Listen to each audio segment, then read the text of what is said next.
میں اور خرم ذیشان، میں اور ہمارے جو جنرل سیٹ کے کینڈیڈیٹ ہیں خرم ذیشان صاحب جو ہمارے سینٹ کے کینڈیڈیٹ ہیں، جن کے کاغذات نامزدگی بدقسمتی سے الیکشن کمیشن نے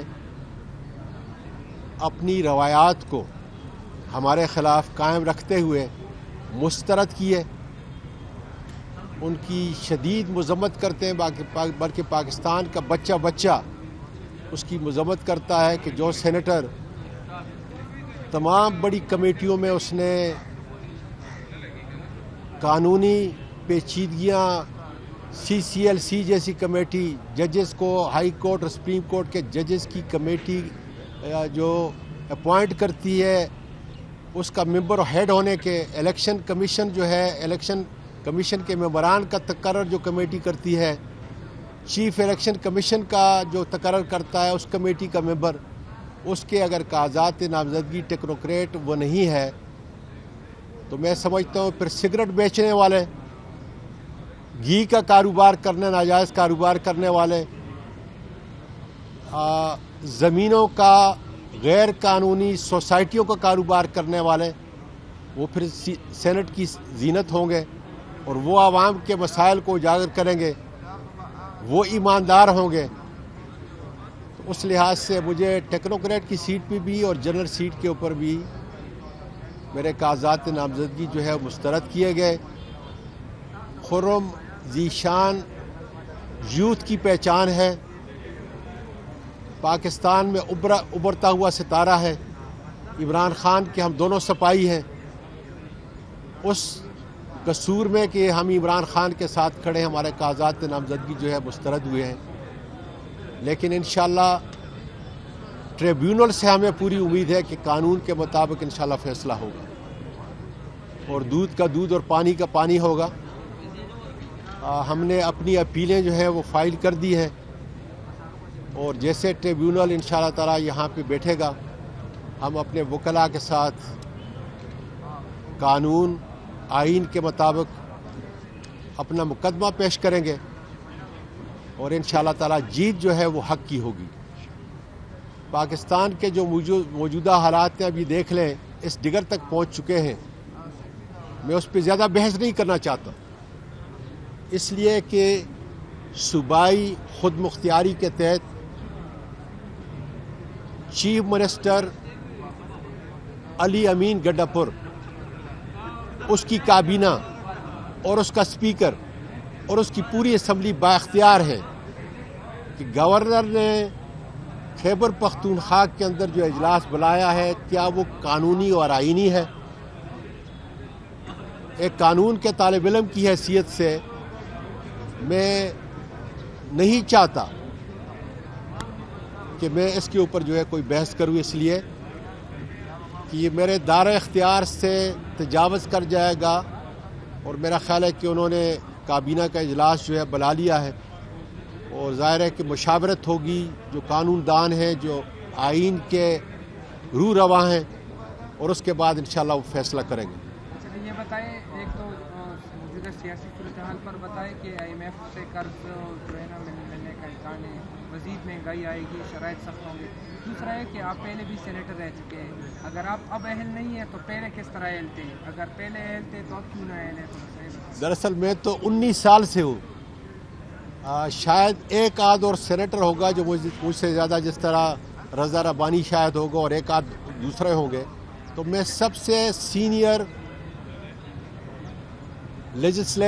لیجسلیشن کے اندر بھی اور پارلیمنٹیرین کی حیثیت سے بھی سب سے زیادہ سینئر ہوں، لیکن وہی ہے کہ چونکہ عمران خان کے ساتھ کھڑا ہوں، ملک پاکستان کی خوشحالی اور اس کے مستقبل کے ساتھ کھڑا ہوں، اس کی سزا جو ہے ظاہر ہے کہ ہمیں بھگتنی پڑے گی۔ اور میں تو چاہتا تھا، میں نے تو باقاعدہ طور پہ خان صاحب چونکہ ایکسیسیبل نہیں، میں نے پیغام دیا تھا کہ جب آپ جیل کے اندر ہیں، پارلیمنٹ سے باہر ہیں، تو اعظم سواتی کو کیا ضرورت ہے پارلیمنٹ میں جانے کی، لیکن دوستوں کے اصرار کے اوپر جو ہے پھر میں نے اپنے کاغذات نامزدگی جو ہے داخل کی ہے اور اس کا جو حشر ہوا آپ کے سامنے ہے۔ खुर्रम भाई, आप बताएं, आपका ताल्लुक खैबर पख्तूनख्वा के किस ज़िले से है? ये किसी हमारे सूबे का हक नहीं था कि वो सेनेटर खड़ा हो जाता और वो मुंतखब हो जाता? मेरा ताल्लुक कोहाट से है। कोहाट में ही मेरी पैदाइश है, यहाँ ही पे मेरी परवरिश है और कोहाट से मेरा जो है तो आबाई ताल्लुक है अभी के नहीं। सेनेटर साहब, ये बताइए कि आपने जो कागजात जमा किए थे वो सुन्नी इत्तेहाद कौन सा दिए थे या पीटीआई के थे? नहीं, देखिए, क्लेरिफाई कर दे और साथ ही हमने आज़ाद ऐसे एतराज़ात क्या थे आपके?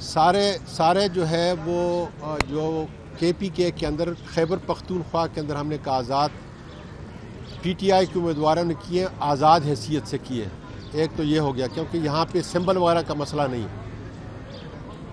दूसरा कागजात इसलिए ना उन्होंने किया है कि उन्होंने एक एफिडेविट जो हमने फ़ाइल किया था उसका एक ऐसा जो उनकी मर्ज़ी का था वो ले लिया, दूसरा ऐसा छोड़ दिया, आधा तीतर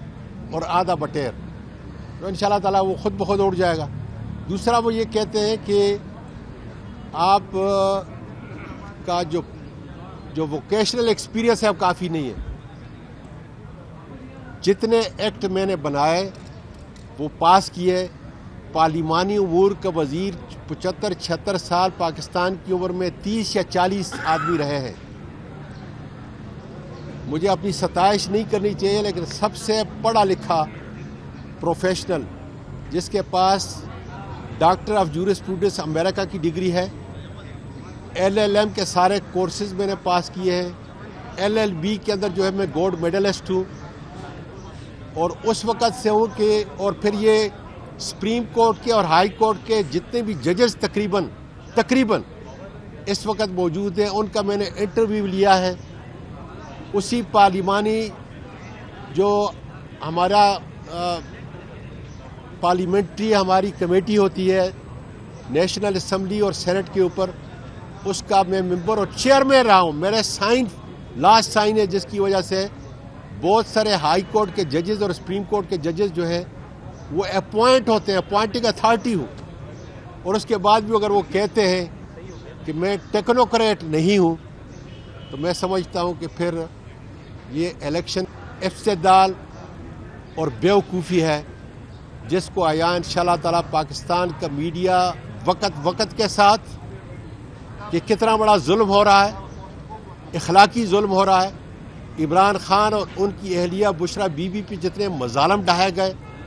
इखलाकी गिरावट का जो नक्शा पाकिस्तान में हमारी रवायात के ख़िलाफ़ पेश किया गया, पाकिस्तान का बच्चा उसकी मज़म्मत करता है। और इंशाअल्लाह ताला हमारा कायद जो मुस्लिम उम्मा का कायद है, खुदा के फजल से अपने फरसूदा जेली केसेस से आज़ाद होकर इन्हीं अदालतों से खुदा के फजल से बाहर आएगा और फिर अपने मुल्क पाकिस्तान, अपने नौजवानों की, अपनी बेटियों की, बच्चों की, पोतियों की, नवासियों की तर्जुमानी खुदा के फजल से करेगा। या अल्लाह तेरा शुक्र है कि मेरा लीडर आज पाकिस्तान के बच्चे के दिल पे हुकूमत कर रहा है। पाकिस्तान पाइंदाबाद। साहब क्या कहेंगे, डोनाल्ड ट्रम्प ने अमेरिकी कांग्रेस में बयान किया है कि कोई साइफर में इस तरह की बात नहीं थी, कोई दबाव नहीं था, ऐसा कोई जिक्र नहीं किया गया, क्या कहेंगे आप? मौका एक झूठ जो है उसको आश्कारा करने के लिए आखिर वो भी मकरू चेहरा सामने आ गया है। डोनाल्ड लू जो है मकरू चेहरा सामने आ गया है। अगर पाकिस्तान में साजिश न होती तो आज पाकिस्तान के जमहूरी माशी इदारों में इस्तेकाम होता, इदारे आगे बढ़ते, मुल्क के अंदर इस्तेकाम होता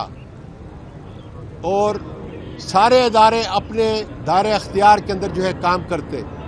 लेकिन वो सारा कुछ उसी साजिश के तहत जो हुआ और आप देख लें कि पाकिस्तान किस तरफ जा रहा है। अल्लाह करे मेरा पाकिस्तान बच जाए, उसके अंदर खुशहाली हो, उसके अंदर अमन हो, माशी इस्तेकाम आए। IMF हमारे दुखों का मदावा नहीं है, बल्कि हमने अपने आप खुद खड़ा होना है और एक खुद मुख्तियार मुल्क की हैसियत से 24 करोड़ लोगों के सर दुनिया के अंदर हमने ऊपर उठाने। बहुत बहुत शुक्रिया।